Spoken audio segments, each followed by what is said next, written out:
about it. Tomorrow is a Sankranti day. So we'll discuss the significance of Sankranti.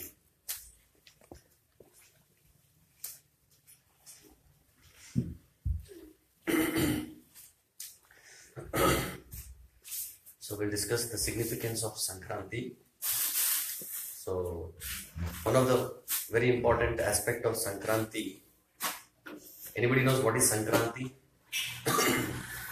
So sun entering the Makara Rashi. So in English we call it as Capricorn.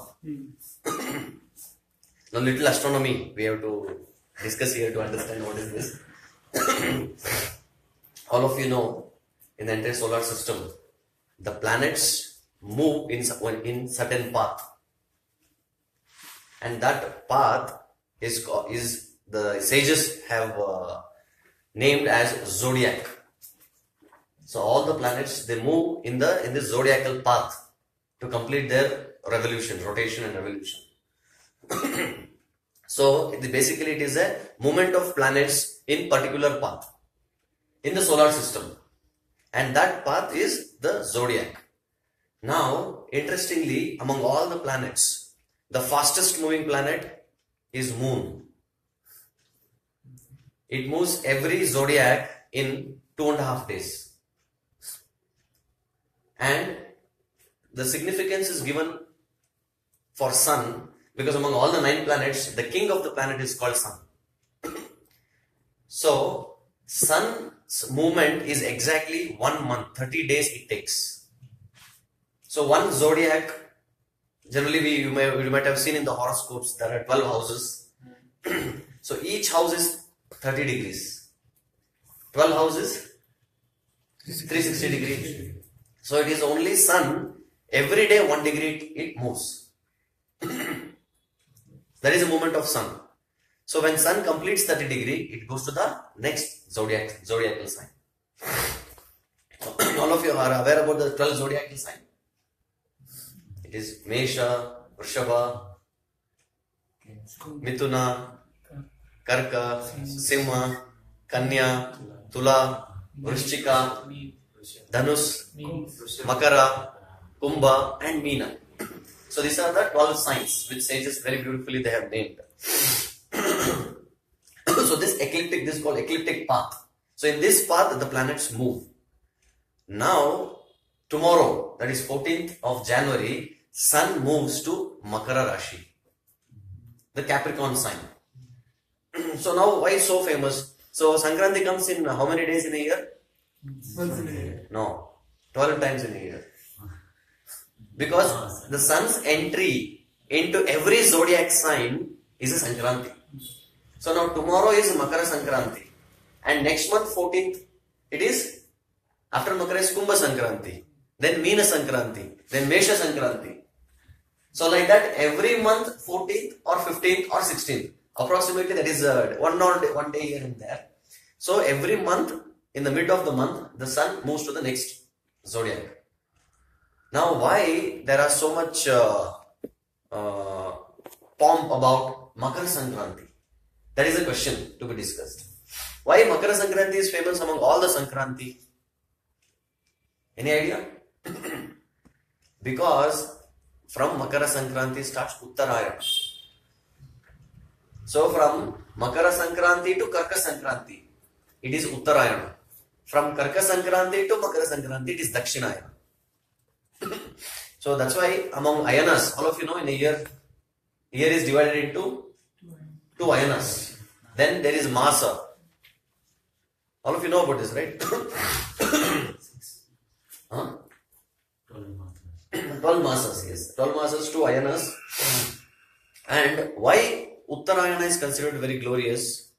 One of the reason is, all of us, we know the calculation of our time period with the Devatas. For Devatas, 6 months, our 6 months is one day. Our another 6 months is there 1 night. So if we complete 1 year, the Devatas have completed 1 day and night, that is 24 hours. So that is a calculation. So with that calculation, when the Uttarayana starts, so Devatas' day begins. Now in the Dakshinayana, Devatas were taking rest. So that is the significance. So now the Uttarayana starts, then Devatas. So Uttarayana starts, so Devatas, their day begins. They get up and do their activities. So that's why, what is the meaning of Uttarayana? Uttara means north solstice, they call in astronomy. So in the north, Ayana means that is Dakshina is south. Uttara is north, Ayana means movement. That is why we say Ramayana. What is Ramayana? It is nothing but the movement of Ram. So when the entire Ramayana is nothing but the movement of Ram from his childhood, right? So what are the different kandas? Are the 7 kandas? The childhood Balakanda, right? All these kandas, it shows how the Ram's movement. That is Ayana. So when sun enters Makara, it becomes Makara Sankranti. So that is the significance, one of the significance in connection to Sankranti. You understood why Makara Sankranti is glorious and famous? Because it is the beginning of the Uttarayana. Now you see, go and look at the calendar. In the Uttarayana, there are so many festivals than Dakshinayana. And all the auspicious events, it is said in astrology, in the Muhurta, one electional branch of astrology, it is mentioned, any auspicious activities has to be performed in Uttarayana. So any marriages, generally it is said, if marriage or an auspicious event, you can hold on until Uttarayana comes. That's why if you see this, now this is called Dhanurmasa, what we are running.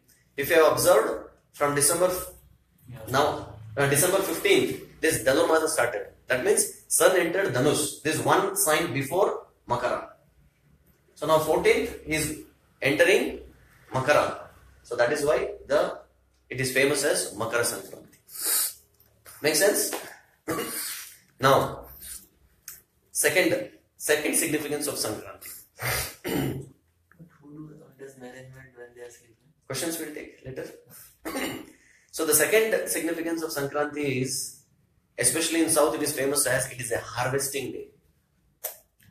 The farmers, they take so much of trouble and they sweat for the crops, and now it rains, everything happens. Now it is a time for harvesting. Now they harvest, and on the Makara Sankranti day, they celebrate the joy. Because actually speaking, all of us now, people are thinking software job is very important, so many things are very important, but without farmers we cannot live. So farmers are very, very important in this world. Without farmers, if farmers don't grow grains, what do we eat? We cannot eat net and bolts. We cannot eat laptops. You cannot make laptop a sandwich and eat. That is why, unfortunately, our education system has not taught us how to grow our own food. Just imagine if the entire economy collapses. Those who are in city, what will they eat? Just imagine if the power goes off. If the electricity is gone, then finished. Our entire society is finished. If one day UPS you can use, 2 day UPS you can use. How many days we can use the battery backup? So entire things is collapsed. And really interestingly, recently I was just doing small research. Even if you say medical doctors, we say doctors are given a lot of priority. Even our medical science, those people who study medical science, they become doctors. And whenever people go with the problem, they immediately write the prescription and they give. But doctors do not know how to prepare medicine. In the Ayurveda, it is not like that. Doctors have to prepare the medicine. So if you know how to prepare the medicine, that means you know what are the composition of the medicine. So once you know the composition of the medicine, then that medicine can be prescribed to patients. Now what is it? In medical science they don't teach. You go and ask any MBBS student. They don't teach how to make medicine. So they just write and give. What they have put, the doctor also don't know. I don't know, God also. So that is the situation of our current education. What is happening? It is not helping us to understand, to even make our own grains. So here on the Sankranti day, especially in South India, in North India it is not so famous. It is famous? Okay. So in South India especially it is very famous, where the whole year they wait for this day so that they can celebrate the joy and they express their gratitude to the Mother Earth. They express the gratitude to the Mother Earth. They express their gratitude to God for giving us these grains. Because without grains, Annad Bhavanti Bhutani, Parjanyad Anna Sambhavaha. So Annad Bhavanti Bhutani. So all of us, if you have to live, we need Anna, food. So without food, this is what Krishna says in the Bhagavad Gita. So it's very important. Then what exactly is the literal meaning of Sankranti? There is two words in this. Sun and Kranti. What is the meaning of sun? I'll give you a clue. Sankirtan. Complete. Yes. Sun means coming together. That is what Sankirtan also. Coming together and performing Kirtan. So sun means here coming together. Kranti means? Revolution. Yes. It's a radical revolution. Now what happens here, because there is Dakshinayana is completed, now Uttarayana is starting from tomorrow. Because of Uttarayana is changing, there is a completely different change. If you see, now is the time when many people suffer from many diseases. Like cold, cough, throat pain, fever. You see most of the people in this period especially, because it is a change. Body cannot accept change. Mind cannot accept change. So for us to accept change, we should be ready for it. That is why in Bhagavad Gita, Krishna mentions Arjuna as Purusham Vyagram. Why? Why Krishna particularly mentions this? The Acharyas give a beautiful commentary. Because Vyagra means tiger. So, if you see tiger, to achieve its purpose, to catch its prey, it is ready to change itself. It will bend, it will jump, right? It is ready to change itself. So, similarly, Krishna is telling Arjuna, oh Arjuna, be ready to change. In our life, most of us, we undergo problems, we suffer with the problems because we are not ready to change. So change, because the entire world is changing and we are not ready to change. And those people who are not ready to change, they are the ones who suffer a lot in this world. Because everything has become outdated in this world. How many of us we use Nokia 1100? We laugh at it. Why? That was one of the best mobile at that time when mobile phones launched. Right? That was one of the best mobile, but we are not happy with that. Because we want to change. How many of us we use DOS operating system in computer? Outdated. Throw it. So that is why, what is renunciation? Renunciation means not just detachment. Renunciation means accepting something higher. Now the moment Windows came, we renounced DOS. Right? When Samsung phone came, we renounced Nokia. When MI or iPhone came, we are renouncing Samsung also. So one way you can say, yes, it is a renunciation, detachment. But another way you can say that we are accepting something higher. When Windows came, then what are the first version of Windows? Windows 98. Who cared for DOS? They renounced DOS. So they accepted Windows 98. Then Windows XP came.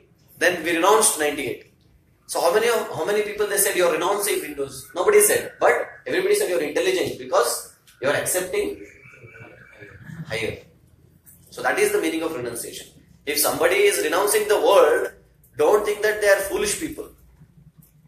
They are renouncing the world because they have got something higher. That is why they renounce. And especially on Sankranti day, in South India especially, they give what? Whenever you go to anybody's house, they give few things. They give sugar cane, sesame and jaggery. We call in Kannada Ellu Bella. Those who are from Kannada background, they know. In Telugu, in Tamil, South India, everywhere they give. What are the things? Sugar cane, jaggery and sesame. And groundnuts. With the sesame, they mix groundnut also. I was thinking, why this, particularly these items? And they take bath, neem trees, they put in water. Yeah, they put the neem leaves in the water, they take hot water bath, oil bath, everything. Because now it is winter, all these items, sesame, groundnuts, jaggery, it increases heat in the body. So that now there is a revolution in the weather, revolution in the climate. So if you take all these things, it helps us to keep the body healthy and warm. That's why all these items has a lot of protein, calcium and oil in it.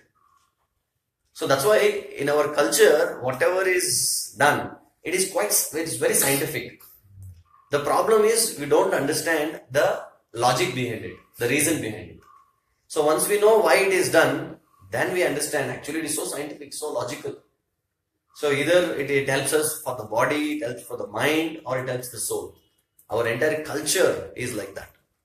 But unfortunately people think you are just blind followers, you have just some rituals.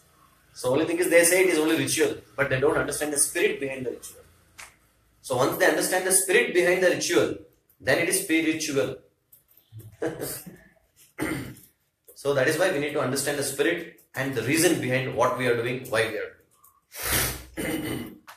So what happens when we take all these items, it rejuvenates the body and keeps it very healthy. This is one of the reasons. So what is the first reason? What is the first significance of Sankranti? Sun entering to Makara. Yes. And the second? It is a festival. It is a harvesting day. So that is why. And the third, which is the most important for all the Vaishnavas, all the devotees of the Lord, that is Sankranti is the day when Bhishma Dev left his body. So Bhishma Dev ki Jai.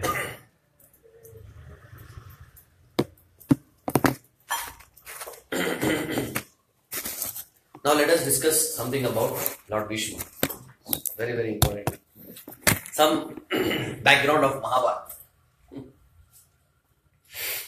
So Bhishma, all of us we know, Bhishma is known as one of the Mahajans. Among the 12 Mahajans which the scriptures speak about. And Bhishma is also one of the top Vaishnava devotee of the Lord who has done a lot. And many chapters is dedicated for the teachings of Bhishma Dev in Srimad Bhagavatam. Now, little background about Bhishma Dev. So, whenever we discuss about Mahabharata, we have to go back, flashback. All of you are ready to go back? So now, it's a time about one of the predecessors of Hastinapur, Kaurava dynasty, is Shantanu. So Shantanu, one time he meets and sees Ganga, the personification of Ganga.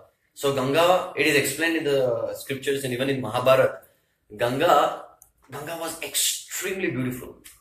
She's so beautiful, anybody has to fall for her. That was the beauty of her. And the moment Shantanu sees Ganga, he falls in love with Ganga. So then he approaches and he proposes to Ganga. He says, "Oh dear Ganga, would you like to marry me? I am the king, emperor of this world. So if you can marry me, I'll be very happy. So please." Then she says, "I think I can marry you, but I have one important condition." She says, "No problem. Tell me what is your condition. I don't mind." That is why one of the very important lessons we have to learn from this is don't promise when you are happy. The problem is when you are happy, the mind is not in our control. We just say, same thing what happened even in Ramayana. Same thing happened to Dasharath. So Dasharatha promised Kaikeyi, I am ready to do anything for you. Ask what you want. And Kaikeyi at the right time, because she was poisoned by Mantara, she asked what? For Ram, who was the life of Dasharatha. So Shantanu is making the same mistake. It is coming from the time immemorial. Parampara, it is coming in the parampara. So we need to be very careful not to promise when we are happy. So here Shantanu does that. He says, any condition, no problem. So then he asks, what is the condition? Conditions apply. So then Ganga says, I will marry you, I will be with you. But the condition is, whatever I do, you should never question me. The moment you question me, what I am doing, that moment I will be disappearing. I will not be staying with you. He says, that is all. Such a simple thing. I should not question you, right? Yeah, I should not question anything, whatever I do. No problem. Approved. Where I should sign? So he signed and sealed everything. Then he got married. He had a very nice time. So then, one of the purpose of Grihastha, or one of the purpose of marriage is to beget children. Now the trend is changing. We don't know what is the current trend. So the important purpose as per the Vedic scripture for marriage is to beget children. So Shantanu and Ganga, they beget, means the Ganga now becomes pregnant. And the moment the wife becomes pregnant, for husband it is a joy, for wife it is a joy, for the entire family it is a joy. Now Shantanu is not an ordinary person. Shantanu was a great king, and the entire kingdom, they were expecting a child, a heir for the entire kingdom. So the moment the news got spread to the entire kingdom, everyone, they were very happy. It became like a festival that Ganga has become pregnant. So now everybody was in joy. Shantanu was in joy, Ganga was in joy, the entire kingdom was in joy. So then, and even the pregnancy itself is so wonderful. Why? Because a new living entity has taken birth. It is there inside your body, the wife's body. And because I have a child, I know every month in the pregnancy, it is a celebration.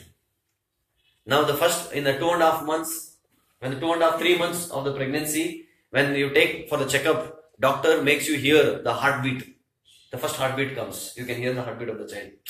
Now something has come out from you. It's your creation. You're checking the heartbeat and you feel so happy. So then after 4th month, 5th month, from the scanning ultrasound, they will show you how the hands look, how the face look, the nose, the entire bodily physical structures is actually getting formed. They will show you the baby's form. And it is a celebration. And after 4 or 5 months, the baby starts kicking. You can see the stomach. When you see the stomach, you can see the movements. It's just like a cloth is there. And if you put, you can see the movements of the bodily movements of the child, you can see. And a celebration. So like that, the entire pregnancy also, generally, the parents enjoy a lot. Then at the 9th month, there is a delivery. The child comes out. So now, the entire pregnancy, 9 months, everybody they have relished and they were waiting for the day. And Ganga gives birth.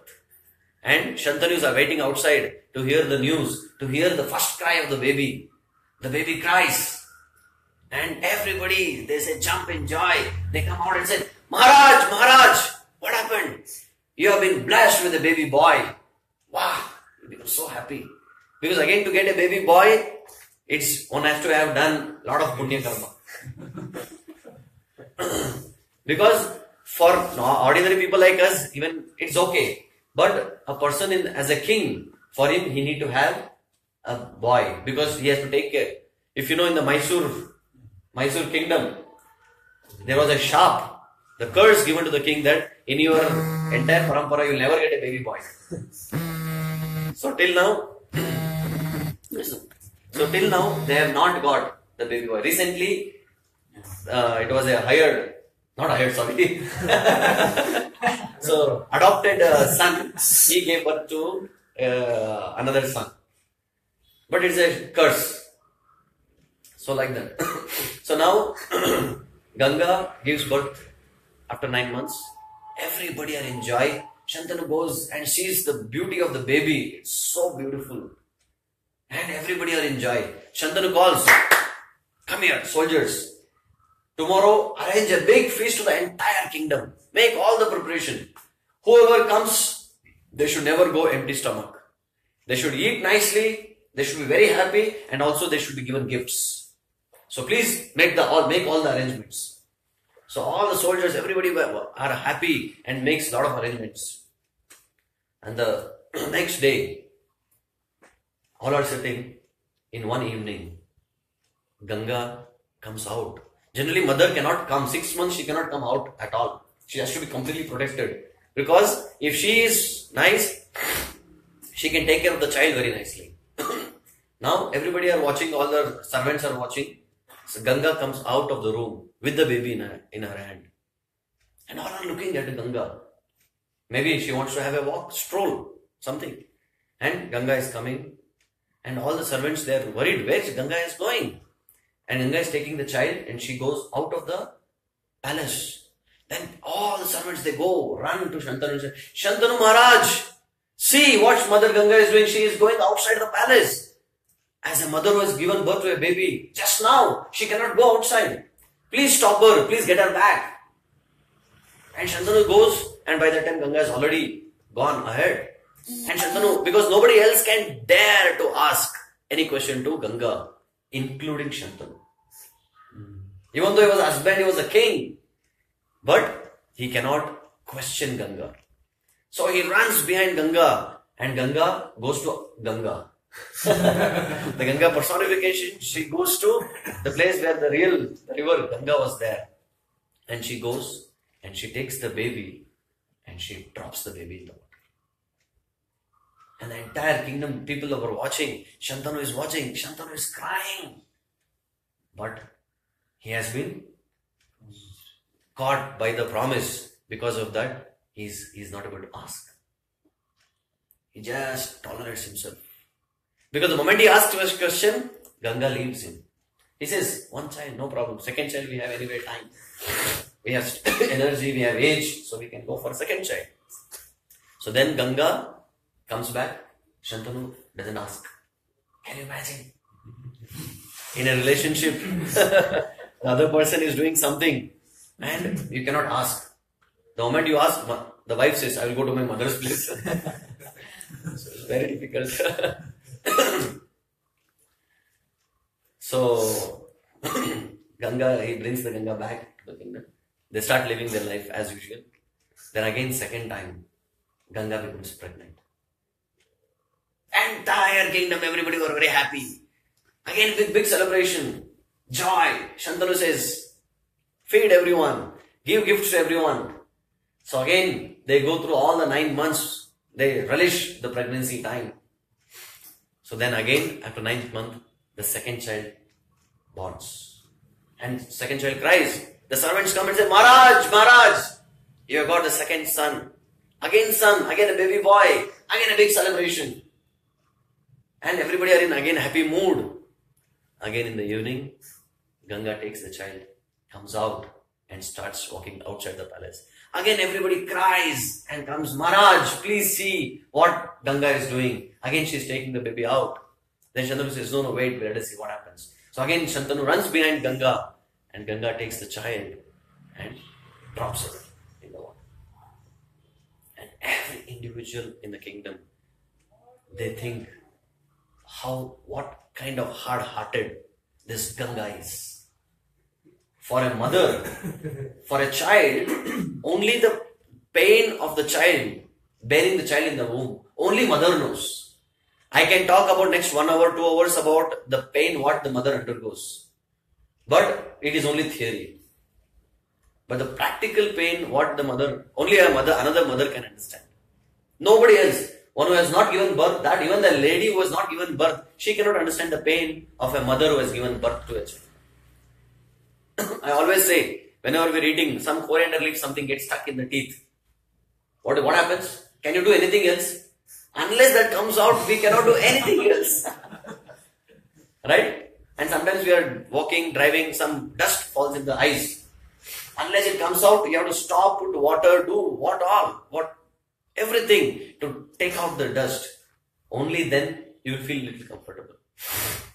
The point is, any foreign particle goes inside the body, it has to come out. Until then, the body cannot keep quiet.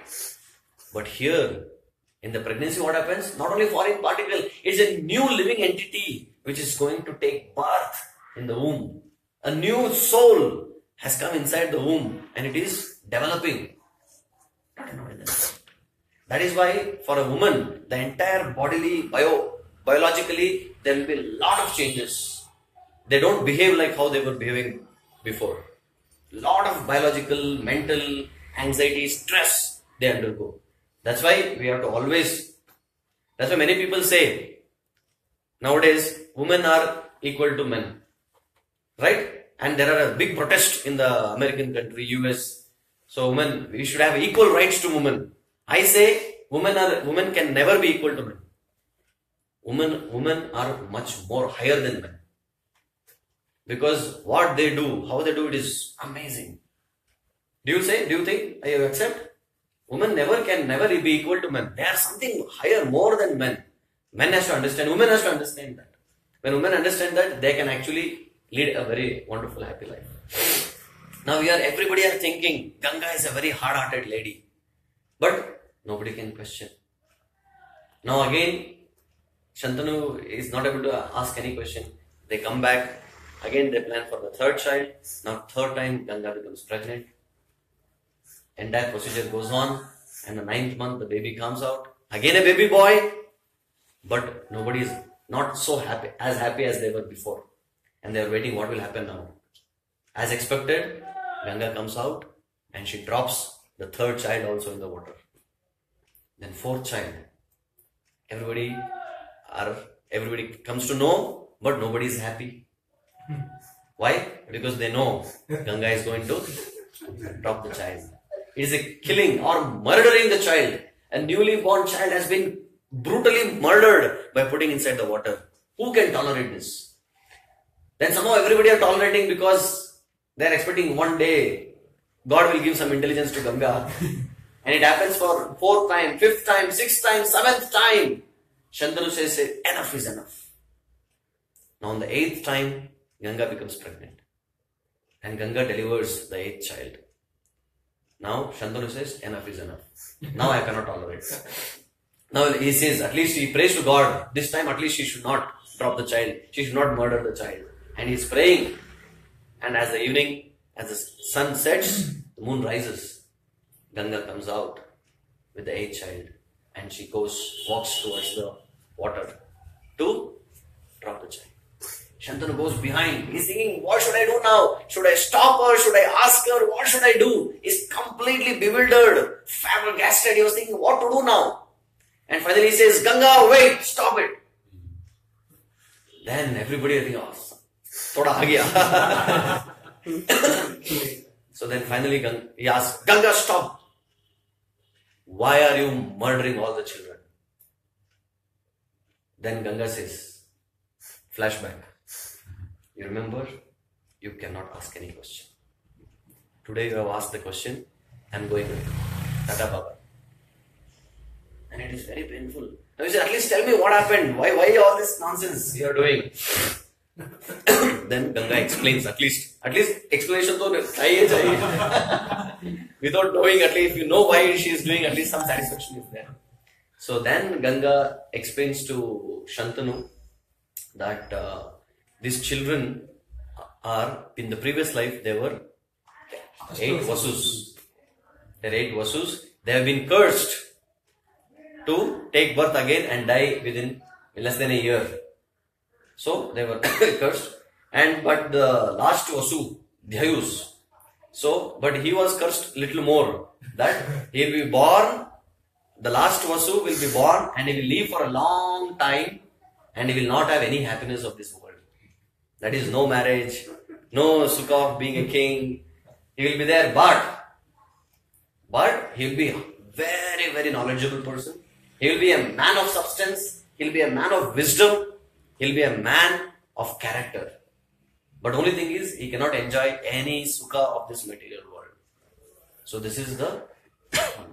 Now, because of that, you have stopped and this boy is there. Now, I am going to take this boy also with me. Again, a lot of cane for Shantanu. So why are you taking the child also? No, I am taking the child, I will educate him, and once he is educated very well, then I will send this boy back. Then he says, at least okay, I'll wait for that day.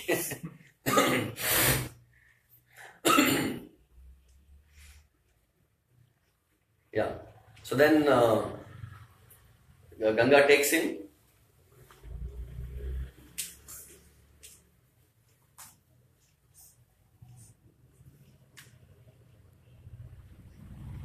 Yeah.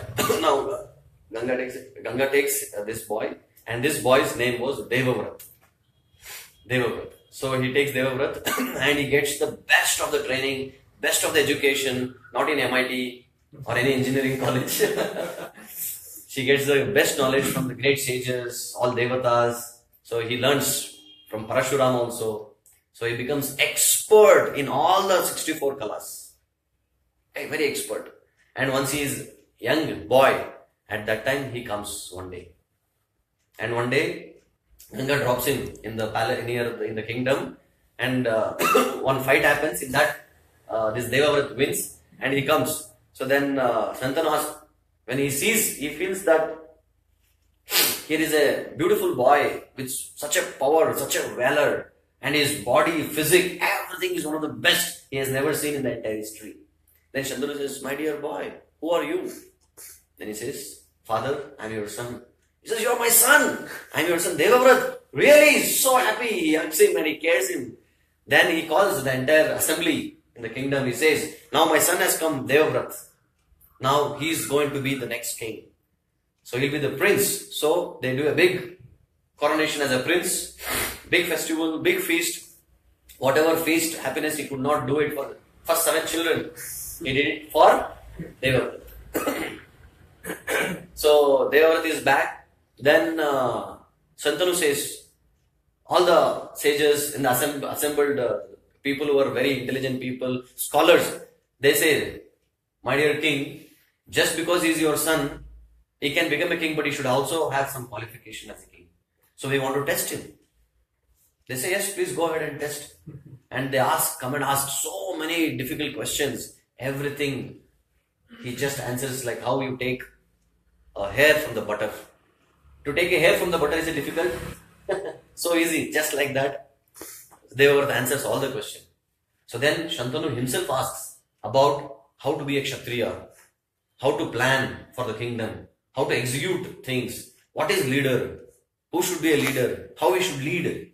Everything he answers so wonderfully. He says, I think you should become a king immediately. He says, no father, you are there. So I will take the charge later, don't worry. So then things are very nice. The entire kingdom becomes so happy that they have got a personality like Devavrata.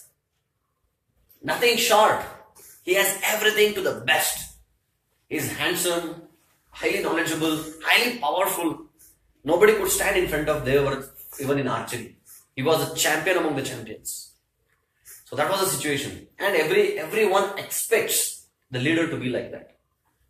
If you want to accept anybody as leader, he should have all the qualities. That is best. So things were going very nicely.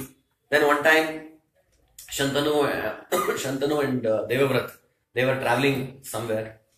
So for hunting, for some purpose. So they went and they put a tent. And in the meanwhile, again there, transportation means if you want to cross water, there is boat. So they were crossing the boat.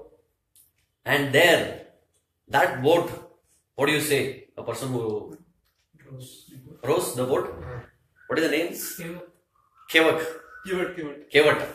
So that boatman. So there was no boatman, there was a boatwoman. And she was the daughter of one of the boatmen. and her name was Satyavati. So Satyavati was also very beautiful. And unfortunately, Shantanu was traveling in that boat. He saw her. It was love at first sight.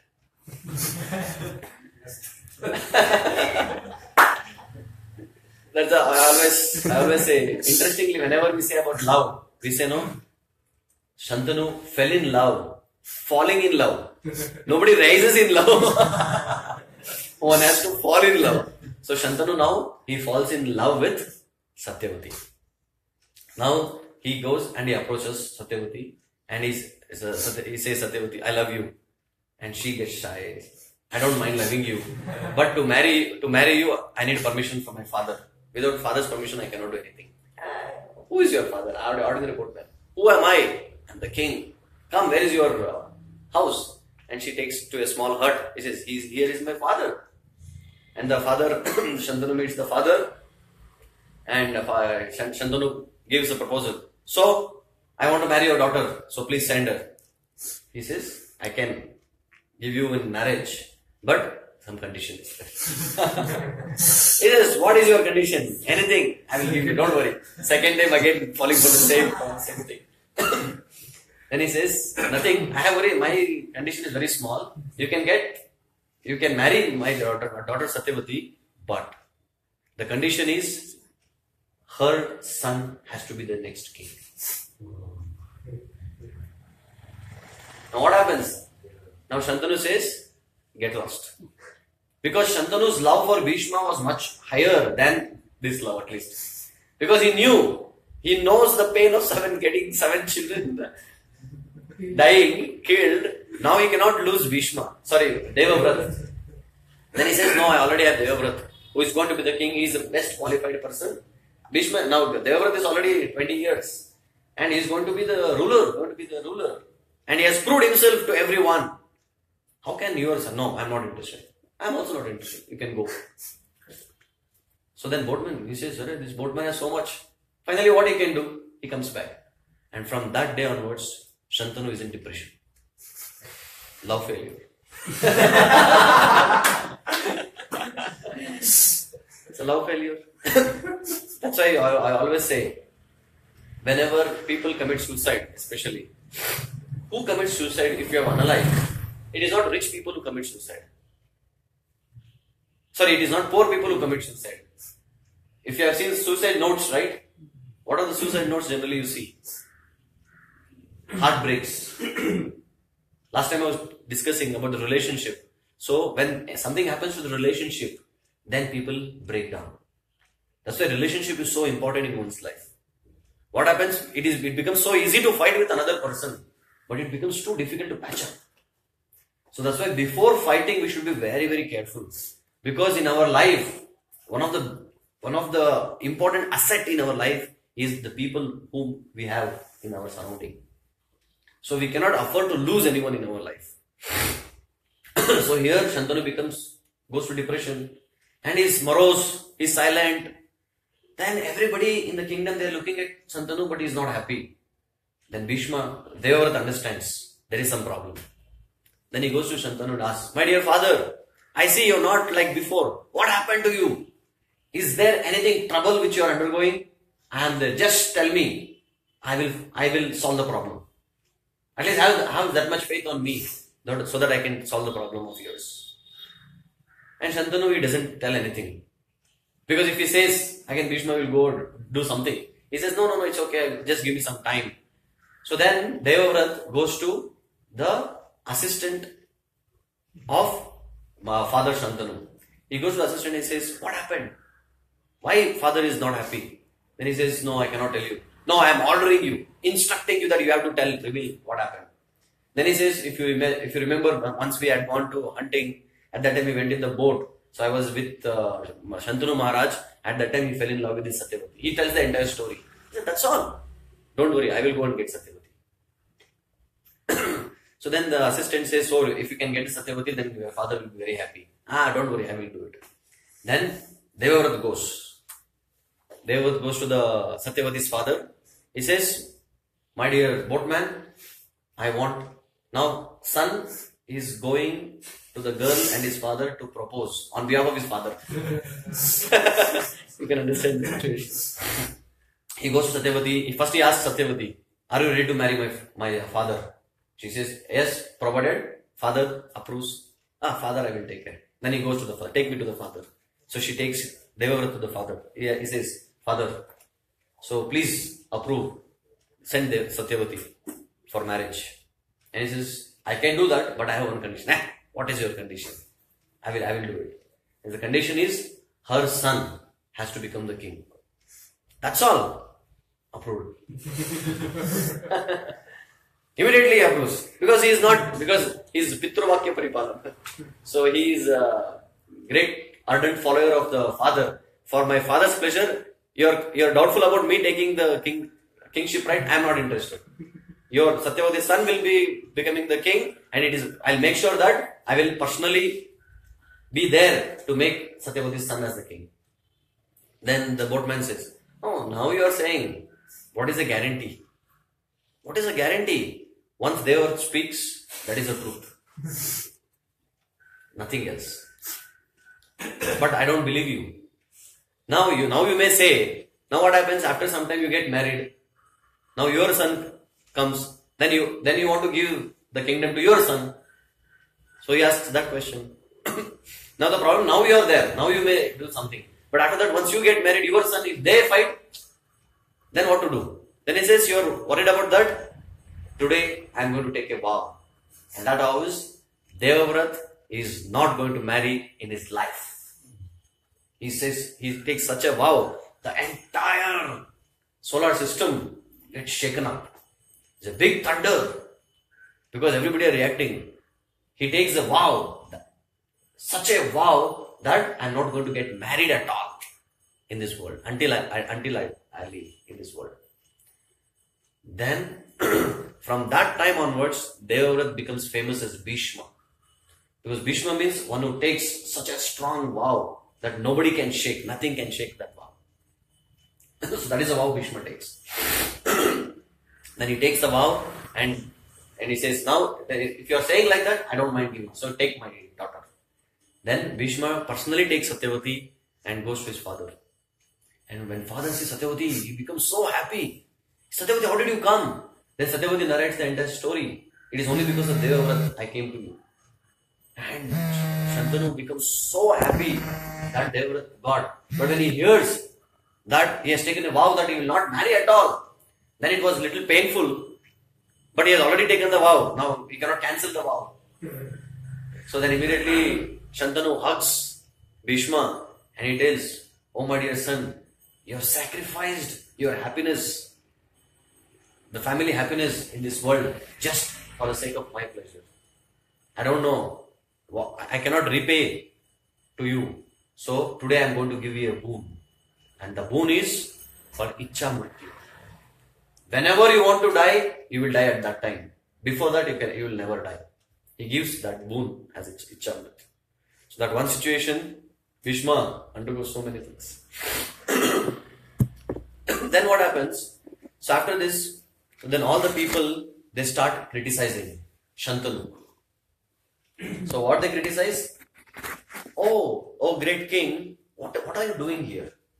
Your son has sacrificed because only your son is the worthy person to become the next king. But now you are saying the son will not marry only, but we are not happy with this. Right? What to do now? Now the question is, now Bhishma, first thing is, he said, I will not marry. Second, he got the Ichcha Mrityu. Now what is happening? All the assembly people, the ministers, they come to Shantanu and say, okay, now as per the boatman's condition, the son born to Satyavati will be the next king. What if son doesn't get birth? First condition. Second condition, even if they are born, if they are unqualified people, how can we give them the kingdom? And again Shantanu is in depression, goes to depression. Then again Bhishma now, he says, father, what kya hua? Problem. So then Bhishma goes to ministers. What is your problem? Then all the ministers, they say, this is our problem. You yourself, for the pleasure of your father, you took the vow. But think about the kingdom. If Satyavati's children or son or whatever, if they are not qualified, then who will take care of the kingdom? Then Bhishma takes another vow. Now Bhishma says, until this Hastinapur dynasty is taken care properly with the right king, I will not die. It is my responsibility to take care the entire Hastinapur, the entire parampara of Shantanu to be on track. If anything problem happens, I will be personally present because I have Icha Mrityu now. Until the system is set properly, I will not die. And until I have completely taken care of the system, set right the system, only then I will leave the body. Are you okay now? Now we are okay. See, because of one mistake, that one mistake leads to another mistake leads to another mistake. Now, if you don't know the background of Bhishma, and if you just study Bhagavatam, many times we may have so many questions. Now, this is what the background of Bhishma. In Bhishma's life, there was only the choices what he made was, he was not supposed to make, but he made the choice. That's why in our life, we have to make a right choice. Because the life is nothing but choices in front of us. So what choice you make, be ready for the consequence of that choice. You want to get married, but be ready for the consequence. If you don't want to get married, don't marry, be ready for the consequence. If you want to work in this company, you can work, but be ready for the consequence. As simple as that. Every step we take, every choice we make in our life, we have to face the consequence. And it may be lighter or strong consequence, but we should be intelligent enough and ready for the challenge. So then Shantanu and Satyavati, they gave birth to two sons. One is Chitrangada and the second son is Vichitravirya. So now when Bhishma comes to know that they have given birth for two sons, he becomes extremely happy. My responsibility is done. They will take care. And after a few years, because of ill health, Chitrangada dies early in his life. Then Bhishma gets in anxiety. Now what to do? Now Vichitravirya only one option. Now somehow Vichitravirya, I should get him married. So now, because he has to get married immediately, his son has to come to take care. What happens with Vichitravirya? I don't know. So then he tells Vichitravirya. And they are not so as powerful, as valorous as Bhishma. So somehow they were living their life, an ordinary life. So then by that time, Shantanu dies. Then Chitrangada, the first son, dies. Now there is Vichitravirya. Now what to do with the Vichitravirya? Now he makes the Vichitravirya as the king. He makes the Vichitravirya as the king because he has to take care. He is the son of Satyavati and Shantanu. Now it's the time for Vichitravirya to get married. Now to get married, you need to find a qualified girl, queen. You cannot get any ordinary woman. So at that time, in Kashi, near Varanasi, there is a Swayamvar organized. And so in the Swayamvar, there were three princes, Amba, Ambika and Ambalika. So they were there for the Swayamvar. So all the kings of different kingdoms, they came there to participate in the Swayamvar. Then Bhishma said, Vichitravirya, come, let's go, and we will get all the three girls to our kingdom only. Then Vichitravirya says, no, I'm not interested. Hey, you come, Baba, you just beto, main leke jaunga. So he made him sit, and he went. And Bhishma was so powerful. He entered the Swayamvar, and he told the king, the father of Amba, Ambika and Ambalika, he said, give me all your three daughters to my brother. And he says, wait first, sit, we'll discuss. There is a Swayamvar, there is a procedure, and you're just coming and asking, give all the three daughters, how can I give? Sit and he says, who has courage to participate in this when I am here? He says, anybody is daring enough to compete with me? And all the assembled kings, for a Kshatriya, challenge means they'll come out. They say, who are you to tell? Yes, we will compete with you. Then Bhishma takes one arrow and he prays and he shots the arrow. That arrow takes all all the assembled kings, princesses crown, and crown falls. Anybody now wants to compete with me? And everybody just becomes silent.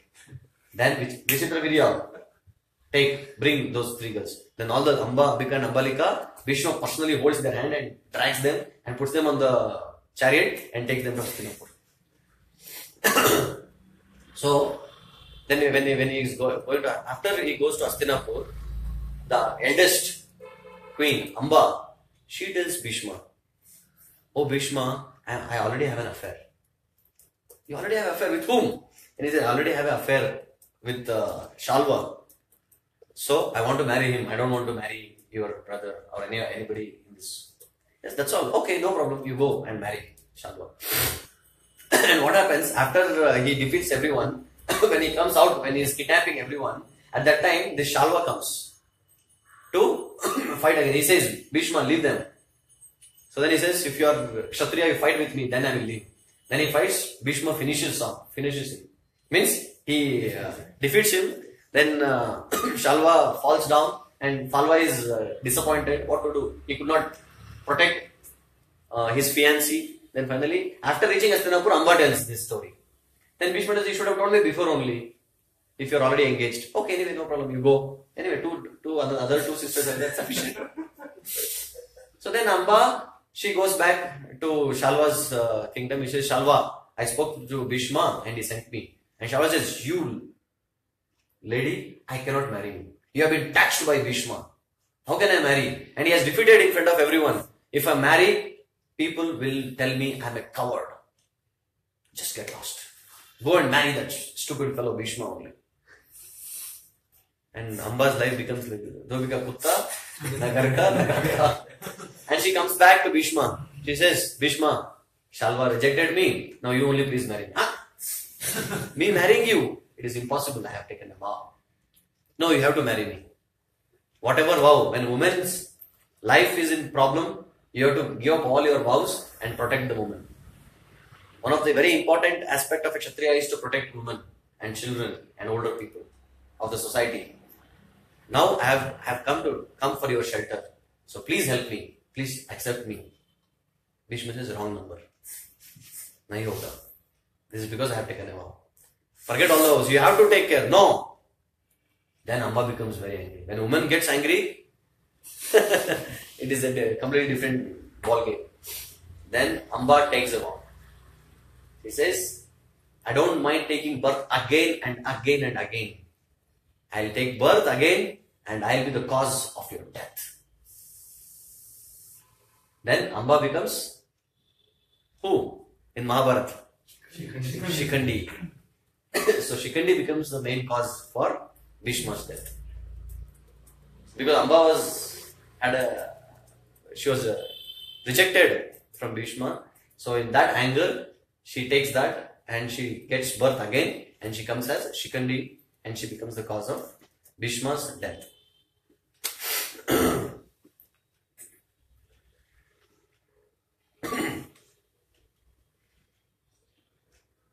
So now next what happens?